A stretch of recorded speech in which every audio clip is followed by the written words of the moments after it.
Hi, my name's Vicky and I work for the National Paralympic Heritage Trust. I'm here today to share another object from our heritage display at Stoke Mandeville Stadium. So we're going to go into the display. I shall share my screen with you.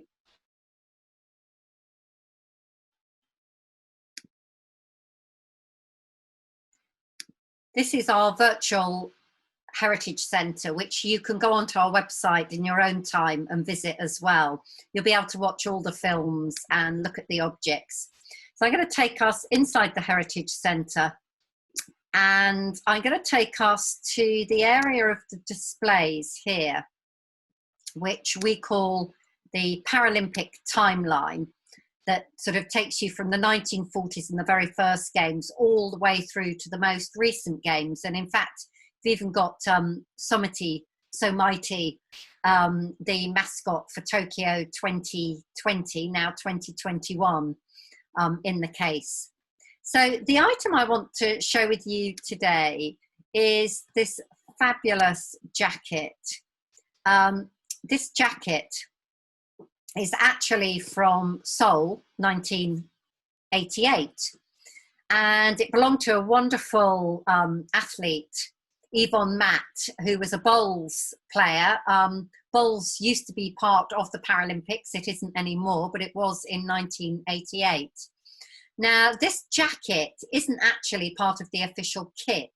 It's something that the athletes discovered, that they could go out into the city as tourists if they had time off or before or after, and they found that they could have clothing made up really cheaply and kind of almost overnight.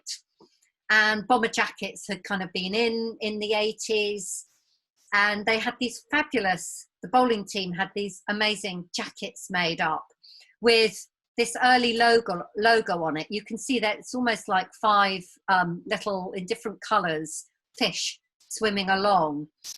And I think what I really love about it is, first of all, it's a great jacket. It's really cool. It's great. We've got several in our collection in different colours that have come in from different athletes. But I think it's just a reminder that the Paralympics are not just about participating in sport. They're not just about celebrating the culture of an organisation.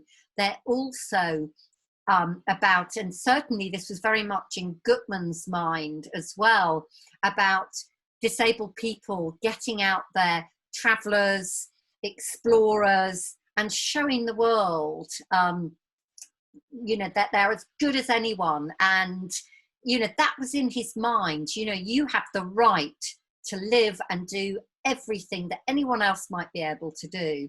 And so the story behind this is after the Olympics had finished, a lot of the companies, the kind of pop-up clothing companies, souvenirs, pop-up restaurants were closing down. And the officials had to go in and say, why are you closing down? And they're saying, well, we're not going to get the visitors coming in for the Paralympics, not so interesting, people won't be able to come in anyway.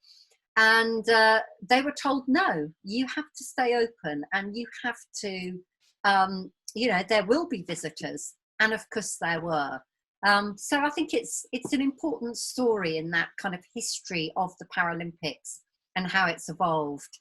And Yvonne Matts, Yvonne passed away a few years ago, and her family donated this to our collection, along with many, many medals. And she was a fantastic character.